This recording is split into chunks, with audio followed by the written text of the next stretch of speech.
The neon haze of Vera 9's marketplace clung to every surface, flickering against the metallic skin of hovering carts and the scales of a dozen alien species hustling between stalls.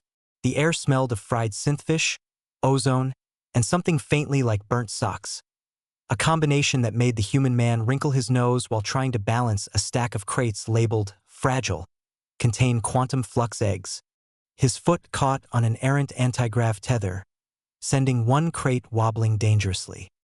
He lunged, arms flailing like a newborn trying to fly, and narrowly caught it before it shattered into iridescent shards. Smooth, real smooth, he muttered to himself, ignoring the laughter from a trio of floating jellyfish vendors who clearly found his clumsiness entertaining. That's when he saw her. She stepped lightly over the crowd, long ears twitching with a rhythm that seemed almost musical, eyes glimmering faintly like starlight caught in liquid silver. Her armor, battered but intricate, hummed faintly, as if it contained a living pulse of its own. Cradled against her chest was a child no older than 3 cycles, whose tiny fingers curled around a metallic pendant that blinked in sync with the neon lights.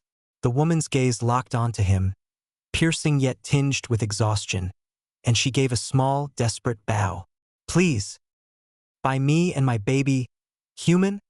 she said, her voice an odd mix of commanding and pleading, like a galactic negotiator who had accidentally wandered into a comedy sketch. He blinked. "Excuse me, did you just—" He gestured vaguely at the child. The armor, the long ears, the entire bizarre tableau. "Ask me to buy you? As in a marketplace transaction?" "Yes," she replied earnestly. "We need protection. They are coming and you look capable. Or at least, not entirely incompetent." He swallowed, glancing around. Hunters might be trailing her. He'd noticed the way shadows slipped through the crowd, the low hum of cloaking devices masking their approach, but his brain stubbornly fixated on the absurdity of being recruited as a babysitter mercenary. "Right? I always dreamed my first heroic act involved accidentally adopting alien royalty and possibly starting an interstellar incident." The child yawned, revealing 2 tiny, glimmering fangs, and the woman shot him a look that was half embarrassment, half warning.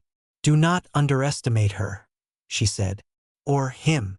The pronouns twisted in a way that made no sense to him, but the seriousness behind her tone was impossible to ignore. He nodded, somehow feeling both terrified and absurdly important. They weaved through the market together, his clumsy attempts to mirror her fluid, almost dance-like movements drawing stares and stifled chuckles. Somewhere between narrowly avoiding a rogue hovercart and accidentally activating a self-defense drone that shot confetti instead of lasers, he realized he had no idea what he was signing up for. And yet, despite the chaos, despite the danger and the bizarre new family now in his care, he couldn't help thinking. This was going to be a story he'd never live down. The small spacecraft shuddered as it dropped out of the Vera 9 atmosphere, leaving behind a haze of neon lights and the chaotic bustle of the marketplace. The human man clung to a railing with both hands, muttering curses that seemed to irritate the ship's AI, which responded with cheerful beeps and the occasional sarcastic, "Brace yourself, gravity-challenged human." The alien woman moved through the cabin with the grace of a predator long accustomed to danger, her long ears flicking at every subtle sound, scanning sensors, and nudging the child awake just enough to check that the little one wasn't fussing.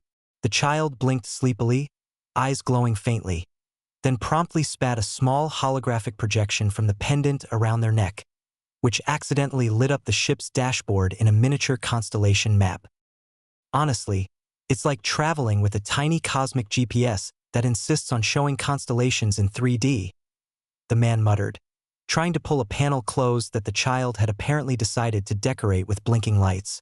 The alien woman shot him a look that mixed exasperation with amusement, and he realized she was entirely unbothered by the idea of having a human as co-pilot. "Focus," she said. "Our pursuers are persistent, and this craft may look fragile, but it outruns most of their patrols. If flown competently." He coughed. "Right, competently," which, in his case, meant panicking through controls while occasionally pressing buttons at random. somehow keeping the ship from tearing apart. Outside the viewport, the city's spires shrank into pinpricks of light, replaced by asteroid belts glinting with stolen or floating debris. Somewhere, holographic pirates staged an elaborate mock battle for passing travelers, their phasers firing harmless light shows, yet somehow the man managed to feel personally threatened by their dramatic choreography. The alien woman laughed softly, a sound like wind chimes stirred by a mischievous breeze. Relax. If the pirates actually wanted us, I would have dealt with them already. But humor me and continue your unique approach to piloting. The man blinked, realizing that despite the constant danger, the absurdity of the moment, the floating explosions, the child projecting miniature galaxies, and her calm, sarcastic commentary, somehow made the terror bearable. They passed through a crystalline nebula that shimmered like spilled liquid light, and the child, delighted, sent tiny holograms spinning in playful arcs. The woman's long ears twitched in rhythm, her eyes softening as she glanced at the man fumbling with the controls. "You're better than you think," she said. "And I promise the cosmos has a sense of humor. You'll see it soon enough." Hours passed, or perhaps minutes. Time seemed to bend in the silent stretches of deep space. Between narrow escapes from cloaked hunters and comical collisions with floating cargo containers, the human man began to understand the fragile thread of trust forming between them. Despite the chaos, despite the occasional slapstick disaster of space travel, they moved as a team. An odd, mismatched trio hurtling through star systems, learning that survival often relied on laughter as much as skill. And somewhere, in the soft glow of holographic starlight, he realized he'd begun to care for the child, for the alien woman, and for the strange, thrilling adventure that had unexpectedly become his life. The orbital fortress loomed like a skeleton of forgotten wars, massive and silent, suspended above a fractured moon that glowed faintly from the reflection of a distant gas giant. The human man's stomach did an unsettling flip as he stepped onto the rickety docking platform, tripping over a loose panel and nearly face-planting into a low-gravity puddle of iridescent liquid. "Smooth entry," the alien woman said, her long ears flicking in amusement, though her eyes remained sharp, scanning for lurking danger. The child giggled from her shoulder, pointing at him as if to say, "Yes, this is our champion." Inside, corridors stretched endlessly, dimly lit by flickering panels, the air humming with ancient energy. Hunters moved like shadows, and yet, for every silent footstep and hiss of cloaked sensors, there was the occasional comic mishap. A drone tripped over a wire and spun helplessly in place. An automated turret misfired, spraying glitter instead of plasma. The human man, half panicked, half improvising, found himself leading a squad of devices, barricades, and scattered alien tech with accidental brilliance. "I swear, I didn't plan that," he said, ducking a sparking conduit, and the woman's laugh rang through the halls, soft but triumphant. "Miracles often have messy beginnings," she replied. They reached the central chamber, a cavernous space filled with the echoes of long-dead battles. Here, the conspiracy revealed itself. A network of galactic factions, manipulating the child's lineage for power, hidden for centuries. The alien woman moved with fluid precision, orchestrating their defense with a blend of strategy and theatrics, her long ears flicking as she issued commands, sometimes accompanied by dry, biting humor aimed at the human man. "Try not to break anything." Again, she quipped as he inadvertently activated a holographic map, sending projections of potential attack vectors spinning like carnival rides. Amid explosions and flashes of energy, the child revealed an unexpected skill, manipulating small bursts of quantum energy, destabilizing the hunter's cloaking fields in dazzling arcs of light.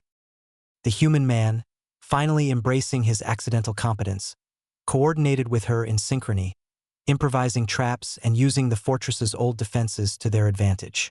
At one point, he ducked behind a console, only to find it humorously equipped with a long-forgotten snack dispenser, which he promptly shared with the child, eliciting delighted laughter that echoed in the tension-soaked chamber. By the time the last hunter was neutralized, The fortress lay in quiet ruin, but they were alive. The alien woman regarded him with a mix of respect and fond exasperation. "You're less hopeless than I feared," she said, tucking the child against her chest. He laughed, realizing that he had grown, not just in skill or courage, but in heart. He had learned to trust, to improvise, to protect, and to find humor in even the most impossible situations. As they stepped into the observation deck, the fractured moon below bathed in pale light, he looked at them both, small, fierce, and unflinchingly alive, and knew that his life had irrevocably changed. The galaxy remained vast and dangerous, but for the first time, he felt he had a place in it, not as an accidental wanderer, but as a guardian, a companion, and, in his own awkward way, a hero. And somewhere in the silence, laughter lingered, the human kind, the alien kind, woven together against the stars.